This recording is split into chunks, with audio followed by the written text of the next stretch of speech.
வணக்கம் நண்பர்களே. இந்த 2020 கேல்வான் பள்ளத்தாக்குல பிரச்சனைகள் நடந்த பிறகு இந்த எல்ஐசி அதிகமான ஒரு கவனங்கள் ஒட்டுமொத்த இந்தியாவும் கவனம் செலுத்த ஆரம்பிச்சாங்க. ராணுவம் மட்டும் இல்லை. ஸோ அங்கே சீனா என்ன மாதிரியான ஒரு நடவடிக்கைகள் எடுக்க போகிறாங்க, எந்த மாதிரியான ஒரு டாக்டிக்ஸ் பயன்படுத்த போகிறாங்க, டோர் ஸ்டெப்பில் இந்த மாதிரியான முயற்சிகள் ஏன் மேற்கொள்கிறாங்கன்னு பலவிதமான கேள்விகள் நமக்கு எழுந்தது. ஸோ இப்போ சமீபத்தில் இன்னொரு தகவல் வந்திருக்கு. சீனா ஒரு புதுவிதமான டாக்டிக்ஸை பயன்படுத்துகிறாங்க அப்படின்னு. ஸோ இதை பற்றின ஒரு தெளிவான டீட்டெயில் ரிப்போர்ட் நான் வச்சிருக்கேன் உங்களுக்கு சொல்றதுக்கு. ஸோ முடிஞ்ச அளவுக்கு ஸ்கிப் பண்ணாமல் முழுசா வீடியோ பாருங்க. நண்பர்கள் சேனல் புதுசாக வந்தீங்கன்னா சப்ஸ்கிரைப் பண்ணி உங்களோட ஆதரவுகளை கொடுங்க. ஸோ ஃபர்ஸ்ட் பார்க்க போகிற விஷயம் என்ன அப்படின்னு பார்த்தீங்கன்னா, சமீப நாட்களாக துருக்கி பற்றின செய்திகள் அதிகமாக வந்துட்டு இருக்குங்க. துருக்கின்ற பேர் எங்கே பார்த்தாலும் அடிப்படுற அளவுக்கு இன்னைக்கு வந்திருக்கு. நேற்று கூட ஒரு முக்கியமான தகவலை பார்த்தோம். அந்த வரிசையில் இப்போ துருக்கியோட ட்ரோன்ஸு இதெல்லாம் ஒரு பக்கம் இருக்கட்டும். அவங்க இந்த டாப் 100 டிஃபென்ஸ் நிறுவனங்களில் 5 துருக்கி நிறுவனங்கள் வந்துருச்சு. அந்த 5ம் ட்ரோன்ஸ் மேனுஃபேக்சரிங் பண்ணுற நிறுவனங்கள். ஸோ கொஞ்சம் கொஞ்சமாக அவங்க இந்த நாட்டோலேருந்து அவங்க மற்ற நாடுகளுக்கு அவங்களோட பொருளாதாரத்தை உயர்த்துறதுக்கு டிஃபென்ஸ் ரீதியாக இந்த சூழ்நிலையை பயன்படுத்தி உயர்த்துறதுக்கான முயற்சிகள் மேற்கொள்றாங்கன்னு எடுத்துக்கலாம். ஆனால் அதே சமயத்தில் இப்போ சமீபத்தில் துருக்கியோட பார்லிமெண்ட்டில் ரொம்ப கேவலமான ஒரு சண்டை நடந்திருக்குங்க. ஸோ எம்பிஸ் இருக்காங்க பாருங்க, எல்லா எம்பிஸும் திடீர்னு ஒருத்தர் டிஸ்கஷன் பண்ணிக்கிட்டு இருக்கும் போதே அவரை நோக்கி எல்லாரும் போய் அடிக்க ஆரம்பிச்சாங்க. அது அப்படியே கேங் வைலன்ஸாக போயிடுச்சு. அந்த வீடியோலாம் பார்த்தீங்கன்னா நீங்களே சிரிப்பீங்க. ஸோ அந்த அளவுக்கு ரத்தம் சொட்ட சொட்ட அங்கே சண்டை நடந்திருக்குங்க. ஸோ இந்த சண்டைக்கான ஒரு முக்கியமான காரணம் என்னன்னா, அங்க இருக்க எம்பியில எதிர்கட்சியை சேர்ந்த ஒரு எம்பி அவர் தூக்கி ஜெயில போட்டாங்க. ஸோ ஏன் ஜெயில போட்டாங்கன்னு இப்ப இருக்கிற அந்த ஆளுங்கட்சி அரசாங்கம் எடகன் அரசாங்கம் ஒரு எக்ஸ்பிளனேஷன் கொடுத்துட்டு இருக்கும் போது தான் கோவத்துல ஒருத்தர் போய் அடிச்சிருக்காரு. அது அப்படியே கேங் வர ஆயிடுச்சு. உள்ளுக்குள்ளேயே பயங்கரமான சண்டை, எல்லாருமே அடிச்சுக்கிறாங்க. நம்ம ஊர்ல இருக்குமே மைக்க தூக்கிலாம் அடிச்சுக்கல, எல்லாம் நேரடியா களத்துல இறங்கி அடிச்சுக்கிட்டு இருக்காங்க. ஸோ அந்த அளவுக்கு ஒரு பெரிய ஒரு இன்டர்நேஷனல் எம்பாரஸ்மெண்ட்டை இப்ப துருக்கி சந்திச்சிருக்காங்க. ஸோ இது தொடர்ந்து இந்த மாதிரியான ஒரு விஷயங்களுக்கான ஒரு முக்கியமான காரணம் என்னன்னா, ஒரு பயங்கரவாதியா சித்தரிச்சுட்டாங்க. அதாவது இப்ப அரெஸ்ட் பண்ணப்பட்ட ஒரு எம்பி ஒரு பயங்கரவாதி அப்படின்னு இப்ப இந்த அரசாங்கம் சொன்னதுதான் எதிர்கட்சிகளுக்கு தாங்க முடியாம இந்த அளவுக்கு ஒரு ஆவேசம் ஏற்பட்டிருக்கு அப்படின்னு சொல்றாங்க. ஸோ இது இன்னும் டென்ஷன் ஆகக்கூடும் அப்படின்னு சொல்றாங்க. இனி வர செஷன்ஸ்லாம் இன்னும் பயங்கரமான ஒரு இதா இருக்கும். ஆனா பாருங்க, அங்க அவ்வளோ பெரிய அந்த வீடியோல பாத்தீங்கன்னா உங்களுக்கு தெரியும், அவ்வளோ பெரிய சண்டை நடக்குது. யாரும் பெரிய அளவில் பாதுகாவலர்கள் தடுக்கிற மாதிரி தெரியல. அவங்களுக்குள்ளே தடுத்து தான் நிறுத்திக்கிட்டாங்க. அங்க எர்டகனோட அரசாங்கம் 20 வருஷமா தொடர்ந்து இருந்துட்டு இருக்காங்க. ஒருவேளை அதோட எஃபெக்ட் வெளியில வரலாம். இல்லை இந்த காசா பிரச்சனைகள் இன்னும் ப்ரெஷர் மாதிரி கொடுத்து துருக்கி இன்னும் அந்த அரசாங்க ஆளுங்கட்சிக்கு ஒரு நெருக்கடியான ஒரு விஷயங்களை செயல்படுத்தலாம் தோணுது. ஏன்னா இப்ப இருக்கிற நிலைமைகளை பார்த்தோன்னா ஜியோ பொலிட்டிக் டென்ஷன்ல எப்படி வேணாலும் மாறும் அப்படின்னு தான் நமக்கு தோணுது. ஸோ உங்களோட கருத்துக்கள் என்ன அப்படின்றத மறக்காம கீழே கமெண்ட்ல சொல்லுங்க. இதை தொடர்ந்து அடுத்து நம்ம பார்க்க போற இன்னொரு முக்கியமான விஷயம் என்ன அப்படின்னு பார்த்தீங்கன்னா, நம்மளோட ஃபாரின் மினிஸ்டர் ஜெய்சங்கர் அவர்கள் சமீபத்தில் இந்த இந்தியா தான் வாய்ஸ் ஆஃப் குளோபல் சவுத் அப்படின்ற ஒரு சம்மிட்டை கனெக்ட் பண்ணாங்க, ஹாஸ்ட் பண்ணாங்க இந்த வருஷம். ஸோ இது குளோபல் சவுத் அப்படின்னாலே நிறைய நாடுகள் இருக்கு, குறிப்பாக ஆப்பிரிக்க நாடுகள்ல நிறைய நாடுகள். ஸோ ஒட்டுமொத்தமாக பார்த்தீங்கன்னா ஒரு 123 நாடுகள் டெவலப்பிங் ஸ்டேஜில் இருக்க ஒரு நாடுகள் இந்த கூட்டமைப்பில் இருப்பாங்க, இந்த சம்மிட்டில் கலந்துப்பாங்க. ஆனால் இந்த சம்மிட்டை பற்றி சமீபத்தில் பத்திரிகையாளர்கள் கேள்வி கேட்டிருக்காங்க நம்மளோட ஃபாரின் மினிஸ்டர் ஜெய்சங்கர் அவர்களுக்கு கிட்ட. ஸோ அவர் ஒரு அதிரடியான ஒரு பதிலை சொல்லியிருக்காரு, நாங்கள் எதுக்கு இதை செய்யணும் அப்படின்னு. ஸோ இருக்கட்டும், அது ஒரு பக்கம் இருந்தாலும் சைனா பாகிஸ்தானை பொறுத்தளவு இந்தியாவுக்கு உடனான உறவுகள் கடந்த ஒரு சில ஆண்டுகளா, பாகிஸ்தான் சொல்லவே தேவையில்லை, சைனா கடந்த ஒரு 4 ஆண்டுகளா மிக மோசமான ஒரு உறவுகள்ல தான் இருக்கு. ஸோ இந்த நேரத்தை பயன்படுத்தி ஜேர்னலிஸ்ட் மூலமா ஒரு கேள்விகள் கேட்கிற மாதிரி கூட வச்சிருக்கலாம். ஆனா இவர் இப்ப சமயத்தில் என்ன சொல்லியிருக்காரு அப்படின்னு பார்த்தீங்கன்னா, இந்த மீட்டிங்ல நாங்க முழுக்க எப்படி இந்த உக்ரைன் காசா பிரச்சனைகளை பத்தி நிறைய மெம்பர்ஸ் பேசினாங்க. ஸோ அங்க அமைதிகள் கொண்டு வரணுன்றதுக்கான முயற்சிகள் மேற்கொள்றதுக்காக பேசினாங்க. இது மட்டும் இல்ல, பங்களாதேஷோட இன்ட்ரிம் கவர்மெண்டோட இப்ப ஹெட் பண்ற முகமது யூனிஸ் அவர்களும் கலந்துகிட்டாரு. அதுலயும் அவர் பேசினாரு. குறிப்பா இந்த ஷேக் ஹசீனா அரசாங்கம் போன பிறகு இருக்கிற சவால்கள் என்ன மாதிரி இந்த உலகம் சந்திச்சிட்டு இருக்க பிரச்சனைகள் இதெல்லாம் எப்படி சரி செய்யறது அப்படின்றதெல்லாம் அவர் சொன்னதாகவும் அவர் சொல்லியிருக்காரு. ஸோ இதெல்லாம் மட்டும் இல்லாம இந்தியா தரப்புல என்ன வச்சிருக்காங்கன்னா, இந்த யுஎன்ல யுனைடெட் நேஷன்ல ஒரு புதிய ரெஃபார்ம் கொண்டு வரணும். இன்னும் அதை பழைய ஃபார்முலாவே பயன்படுத்தி இப்ப உலகம் பலவிதமான மாற்றங்கள் சந்திச்சிட்டு இருக்கு. இன்னும் இதை மாற்றம் யூஎன்ல மாற்றம் கொண்டு வராம அப்படியே 2ஆம் உலகப் போருக்கு பிறகு என்ன மாதிரியான ஒரு செட்டப் இருந்ததோ அதே செட்டப் வச்சுதான் எங்களால் ஏத்துக்க முடியாது. ஸோ இதுக்கு ஒரு ரெஃபார்ம் கொண்டு வரணும்ன்றதுக்கான ஒரு ஸ்டேட்மெண்ட்டை வந்து இந்தியா வச்சிருக்கிறதா சொல்லப்படுது. ஸோ இதெல்லாமே வந்து இந்த வாய்ஸ் ஆஃப் குளோபல் சவுத் சம்மிட்ல நடந்திருக்கு. ஸோ இந்த சம்மிட்ல இதெல்லாம் நடந்திருக்குங்க, ஓகே. ஆனா நீங்க இந்த 123 நாடுகள் கலந்துக்கிட்டாங்க சொல்றீங்க, இந்த டிஸ்கஷன்ல இருக்காங்க சொல்றீங்க, இதுல ஏன் பாகிஸ்தானும் சீனாவும் கலந்துக்கல அப்படின்ற கேள்விகளை கேட்டிருக்காங்க. ஸோ இந்த கேள்விக்கு அவர் என்ன சொல்லிருக்காருன்னா, இது 3rd டைமா நாங்க வந்து இந்த சமிட்டை நடத்துறோம், ஆனா இது வரைக்கும் நாங்க பாகிஸ்தானையும் சீனாவையும் இன்வைட் பண்ணல. ஸோ அதனால இந்த கேள்விக்கு நான் பதில் சொல்ல விரும்பல. ஸோ இன்வைட்டே பண்ணல அப்படின்னு வெளிப்படையா சொல்லிட்டார். ஸோ இன்வைட் பண்ணாம அவங்களும் வரப்போறதில்ல, அப்படியே இன்வைட் பண்ணாலும் அவங்க வருவாங்களான்னு தெரியல. அதனால எதுக்கு இவங்களே வந்து ஒரு முடிவு எடுத்து இன்வைட் பண்ணல அப்படின்னு சொல்றாங்க. ஸோ குளோபல் சவுத்தில் இந்தியா வந்து ஒரு லீடரா திகழ்றாங்க. ஸோ அதனால இந்தியாவை பொறுத்தளவு சீனா விஷயங்கள்ல கவனமா வந்து இதை செயல்படுத்துறாங்க அப்படின்றதும் நமக்கு தெரியுது. ஸோ எப்படி அப்படின்றத நம்ம பொறுத்திருந்து பார்ப்போம். இது எப்படி இந்தியாவுக்கு இன்னும் இந்த யூஎன்ல பெரிய பவர் கொடுக்க போகுது. கண்டிப்பா இப்ப இந்தியா வந்து ஒரு சில முயற்சிகள் மூலமா யூஎன்ல இதுக்கான வாக்கெடுப்பு எடுத்தாங்கன்னா இந்தியாவுக்கு ஒரு மிகப்பெரிய ஒரு வரவேற்பும் இருக்கும் அப்படின்னு தோணுது. ஸோ இதெல்லாமே வந்து செயல்படுத்துவாங்களா, இல்லை ஏதாவது ஒரு மிகப்பெரிய ஒரு கான்ஃபிளிக் வெடிச்ச பிறகு திருப்பியும் 2ஆம் உலகப் போருக்கு பிறகு யூஎன் எப்படி ஃபார்ம் பண்ணாங்களோ அதே மாதிரியான செட்டப் எடுத்துட்டு வர போறாங்களா அப்படின்றது தெரியல.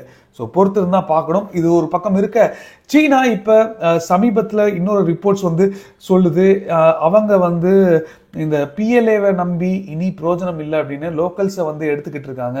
அங்கே இருக்கிற வெதர் கண்டிஷனுக்கும் அங்கே இருக்கிற நிறைய நிலப்பரப்பில் எந்த மாதிரி டாக்டிக்கல் அட்வான்டேஜ் வந்து இந்தியா வச்சுக்கிட்டு இருக்காங்களோ அது அவங்களுக்கு இல்லை அப்படின்றது தெரிஞ்சு இதெல்லாம் செஞ்சுக்கிட்டு இருக்காங்க. நம்ம பல காலமாக பேசிக்கிட்டு இருக்கோம். ஆனால் இப்போ ஒரு முக்கியமான ரிப்போர்ட்டில் என்ன சொல்லியிருக்காங்கன்னா, கொஞ்சம் கொஞ்சமாக இதை ஆக்ஷனில் சீனா இறங்கியிருக்காங்கன்னு சொல்கிறாங்க. இந்த ஜவுகாங் அப்படின்ற ஒரு டெர்மினாலஜி அதுக்கு வச்சுருக்காங்க. என்னன்னா, இது வந்து ஒரு பார்டர் டிஃபென்ஸ் வில்லேஜஸை வந்து ஊக்குவிச்சுட்டு வந்துட்டு இருக்காங்க. ஏற்கனவே நம்ம பார்த்தோம், ஒரு வில்லேஜ் மாதிரி அப்படியே அடுக்கு மாடி பெட்டி கடையில் டப்பா அடுக்கி வச்சிருக்க மாதிரி வீடை கட்டி அடுக்கி வச்சுட்டாங்க. ஆனால் அதில் வந்து யாரும் இன்னும் பயன்பாட்டாளர்கள் வரல அப்படின்றத பார்த்துருந்தோம். இந்த ஒரு பயன்பாட்டாளர்கள், இந்த கிராமவாசிகள் சொல்ற எல்லாருமே ஒரு டிஃபென்ஸ் வில்லேஜாக தான் இருக்க போறாங்க அப்படின்னு சொல்றாங்க. ஸோ இவங்க வந்து அதிகாரப்பூர்வமாக பிஎல்ஏல இல்லாமல் இருக்கலாம். ஆனால் இவங்க நினைச்சாங்கன்னா எந்த நேரமும் எப்படியும் இந்தியன் ஆர்மியோ இல்லை எந்த ஒரு படைகளையும் வந்து ஃபேஸ் பண்ற மாதிரியான ஒரு விஷயங்களை மேற்கொள்ள முடியும். அவங்களால ஈஸியாக அதை டிஃபெண்ட் பண்ணி அவங்க இந்திய ராணுவத்தை உள்ள வர முடியாத அளவுக்கான விஷயங்கள் மேற்கொள்ள முடியும்னு சொல்லியிருக்காங்க. ஸோ இப்போ பாருங்க, இந்த லாங் ஹால்ட் அப்படின்னு நம்ம பார்த்தோம். லாங் ஹால்ட் அப்படின்னு 2020-21 காலகட்டத்தில் நம்ம பேசிக்கிட்டு இருந்தோம் இல்லையா. சீனா அந்த முடிவுகள் தான் வச்சிருக்காங்க. எப்படியோ ஒரு 80% டோர் ஸ்டெப்ல இருந்தது வந்து விரட்டி அடிச்சிட்டோம் சீனாவை. ஸோ அவங்களுக்கு புரியுற லாங்குவேஜ்லேயே புரிய வச்சு இப்போ மீதம் இருக்க அந்த கொஞ்சம் சதவீதங்களுக்கு இந்த ஒர்க்கிங் மெக்கானிசம் குரூப் வேலை பார்த்துட்டு இருக்காங்க. அது நடக்க போறது இல்லை. சீனா வந்து ஒரு பக்கம் டாக்டிக்கலா அதை வந்து கேட்ச் பண்ணி வச்சுட்டு இருக்கதான முக்கியமான காரணமே இந்த தாய்வான் விஷயத்துல ஏதாவது முயற்சிகள் மேற்கொண்டா இந்தியாவுக்கு புரியுற மாதிரி நம்ம பதில் அளிக்கணும் அப்படின்றதுக்காக அதை வந்து அங்க டோர் ஸ்டெப்ல இருக்காங்கன்னு சொல்லப்படுது. ஆனா அதே சமயத்துல பாருங்க, இப்போ இந்த வில்லேஜ் மேல ஜுவாங்கான் வில்லேஜ் வந்து கிட்டத்தட்ட அங்க இருக்கிற ஆட்களை நிரப்பி வந்துகிட்டு இருக்காங்க. ஸோ டிபெட் பகுதிகள் மட்டும் இல்ல, அருணாச்சல் ஒட்டி எல்லா பகுதிகளிலுமே வந்து மிகப்பெரிய ஒரு முடிவுகளை எடுத்துக்கிட்டு இருக்காங்க. இதன் மூலமா அவங்க சிவிலியன் சோல்ஜர்ஸா வந்து அழைக்கப்படுறாங்க சொல்லப்படுது. இது முழுக்க முழுக்க பிஎல்ஏவோட பேக்கிங்ல, அவங்க வேணா பிஎல்ஏ இல்லாம இருக்கலாம், ஒருவேளை இருந்திருக்கலாம், ஆனா ஒரு கிராமவாசிகளாகவும் இருக்கணும். அவங்களுக்கு ஃபுல் எக்யூப்டு மார்ஷல் ஆர்ட்ல இருந்து எல்லாமே எக்யூப்டா அவங்க வந்து ஃபுல்லா வந்து எந்த நேரத்திலையும் இந்திய ராணுவமோ எந்த படைகளையும் வந்து எதிர்கொள்ற அளவுக்கான ஃபுல் கேப்பபிலிட்டி கொண்டவங்களை தான் அங்க டிப்ளாய் பண்ண போறாங்க அப்படின்ற விஷயங்கள் சொல்லியிருக்காங்க.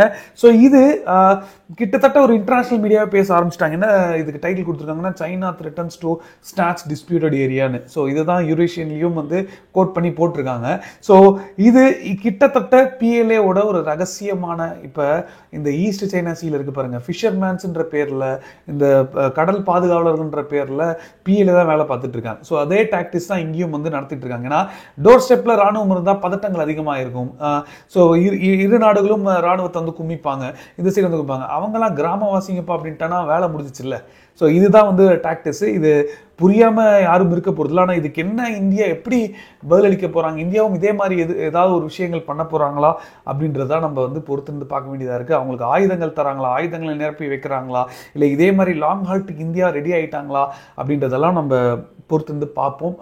ஸோ இதை பற்றின உங்களோட கருத்துக்களும் மறக்காமல் கீழே கமெண்ட்டை சொல்லுங்கள். இன்னொரு கூடுதலான ஒரு தகவலோட நான் முடிச்சுக்க விரும்புகிறேன். சீனாவை பொறுத்தளவு இந்த அக்ரஷன் அப்படின்றது வந்து காமிச்சிக்கிட்டே தான் இருப்பாங்க, பூச்சாண்டி வேலை காமிச்சிக்கிட்டே தான் இருப்பாங்க.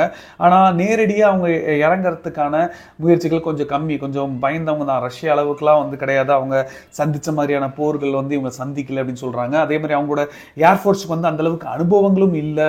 ஸோ இப்படி நேரடியாக குதிச்சு ரிஸ்க் எடுக்க மாட்டாங்க, ஒரு பூச்சாண்டி வேலை மட்டும் தான் காமிச்சிட்டு இருப்பாங்கன்னு சொல்லிட்டு இருந்தாங்க. ஆனால் அமெரிக்கா ரொம்ப தெளிவாக இருக்காங்க. அமெரிக்கா மற்றும் வெஸ்ட் நாடுகள், இந்தியா கூட சொல்லணும். ஏன்னா அவங்கள பொறுத்தளவு கிட்டத்தட்ட சீனாவை ஓவர் நைட்டில் பொருளாதார ரீதியாக இந்தியாவால் ஒரு காம்படிட்டராக கொண்டு வர முடியாது. அவங்களாம் 2008 எந்த அளவுக்கு ஒரு பீக்கை தொட்டாங்க, அது மாதிரி வளர்றதுக்கு இன்னும் நம்ம ஒரு 10-15 வருஷம் கூட எடுத்துக்கும். ஆனால் ஓவர் நைட்ல இல்லைனாலும் சீனாவை வீக் ஆக்குற வேலைகளை மேற்கொள்ளணும். இப்படியே ஸ்ட்ராங் ஆயிட்டோம்னா, ஏன்னா அவங்களுக்கு வந்து 5-6 மடங்கு பயங்கரமான காசு இருக்கு. இந்த நினைப்புல தான் 4 வருஷத்துக்கு முன்னாடி எதுவாக இருந்தாலும் சமாளிச்சிடலாம்டா அப்படின்ற ஒரு எண்ணத்துல தான் வந்து அக்ரஷன் கொடுத்துக்கிட்டு இருந்தாங்க. ஆனால் அந்த அக்ரஷனை வந்து கட்டுப்படுத்துறதுக்கு சீனாவை வீக் ஆக்கணும். எங்க அடிச்சா வலிக்குமோ, எப்படி அவங்க கிடுகிடுன்னு வளர்ச்சியை பார்த்தாங்களோ கிடுகிடுன்னு இறங்க முடியும். அதுக்கு எடுத்துக்காட்டே அவங்களோட ரியல் எஸ்டேட் செக்டர் தான். இன்னி வரைக்கும் அவங்களால அதுல வந்து அந்த மந்த நிலைன்னு இல்லை, அதுல வந்து எழும்புறதுக்கான ஒரு வாய்ப்பே இல்லாத அளவுக்கான சிச்சுவேஷன் தான் இன்னைக்கு இருக்கு அவங்களோட ரியல் எஸ்டேட் செக்டார். ஸோ இப்படி ஒரு நிலைமையை வந்து கொண்டு வரணும்னா இந்தியா பெஸ்ட் சாய்ஸ் அப்படின்னு சொல்லிட்டு இருக்காங்க. இருந்தாலும் இப்ப சீனாவை இந்த எலக்ட்ரிக் காம்பனன்ட் விஷயங்கள் மூலமா மேட் இந்தியா ப்ராடக்ட்ஸை வந்து அதிகரிச்சுக்கிட்டாங்க, கொஞ்சம் கொஞ்சமா இந்தியா அதிகரிச்சுட்டாங்க. ஆனாலும் இப்ப ஒரு டேட்டா சொல்லுது, இந்தியா கடந்த 5 ஆண்டுகளில் எலக்ட்ரானிக் இம்போர்ட்ஸ் வந்து சீனா கிட்ட இருந்து வாங்கியிருக்காங்க, சீனா ஹாங்காங் கிட்ட இருந்து தான் வாங்கியிருக்காங்க. அதாவது அவங்க 2 பேர்கிட்ட இருந்து வாங்கின அமௌண்ட் பார்த்தீங்கன்னா, அதாவது ஒரு பொருளோட குவான்டிட்டி பார்த்தீங்கன்னா, சவுத் கொரியா, ஜப்பான், தாய்வான், ஆசிய நாடுகள் இருக்க எல்லா நாடுகளை கம்பேர் பண்ணும்போதும் அவங்க கிட்ட இருந்து வாங்கினது தான் வெயிட்டேஜ் அதிகமாக இருக்குது. மேட் இந்தியா ப்ராடக்டாக இருந்தாலும் அதில் இருக்க எலக்ட்ரானிக் காம்பனன்ட்ஸ் வந்து வேற வழியே இல்லை, இந்தியா வந்து சீனாவோட டிபெண்டன்சில தான் இருக்காங்க அப்படின்னு சொல்லப்படுது. என்னைக்கு அந்த ரா மெட்டீரியலும் சேர்த்து இது பண்றாங்களோ அன்னைக்கு தான் வந்து ஒரு மிகப்பெரிய ஒரு மாற்றத்தை வந்து சந்திக்க முடியும் சொல்றாங்க. இதுதான் சீனாவோட டாக்டிஸும். ஆனா அதே சமயத்துல நம்ம இந்த அளவுக்கு ஒரு மாற்றம் மேட் இன் இந்தியாவாவது அட்லீஸ்ட் இங்க இந்தியால மேக் பண்றதுக்கு ஒரு முயற்சிகளாவது அசம்பிளாவது ஆரம்பிச்சிருக்கோம். ஸோ இது இந்த அளவுக்கு ஆரம்பிச்சது கண்டிப்பா நாளைக்கு இதே விஷயங்களுக்கு ரா மெட்டீரியலும் இந்தியா தயாரிக்க மாட்டாங்களா அப்படின்ற ஒரு கேள்விகள் இருக்கு இல்லையா? ஸோ அது கண்டிப்பா முடியும் தான். ஸோ ஒரு தொடக்கம், சிறப்பான தொடக்கம் அப்படின்னு நம்ம எடுத்துக்கலாம். இதோட நம்ம வீடியோட நிறைவுக்கு வந்தாச்சு. கண்டிப்பா உங்களுக்கு இந்த வீடியோ பிடிச்சிருக்கும்னு நம்புறேன். உங்களுக்கு பிடிச்சிருந்தா நீங்களும் உங்க ஃப்ரெண்ட்ஸ்க்கு ஷேர் பண்ணுங்க. அதே மாதிரி உங்களுக்கு எந்த கருத்துக்கள் இருந்தாலும் கமெண்ட்ல சொல்லலாம், இல்லாட்டி டேரக்டா கூட எனக்கு மெசேஜ் பண்ணி சொல்லுங்க. நிறைய பேர் மெசேஜ் அனுப்பிச்சிட்டு தான் இருக்கீங்க, முடிஞ்ச அளவுக்கு எல்லாருக்கும் ரிப்ளை பண்ணிக்கிட்டு தான் இருக்கேன் இன்ஸ்டாகிராம்ல. ஸோ கீழே வந்து லிங்க் கூட கொடுத்துருக்கேன். ஸோ கடைசி வரைக்கும் இந்த வீடியோ பார்த்த அனைவருக்கும் நன்றி. ஜெய் ஹிந்த், பாய்.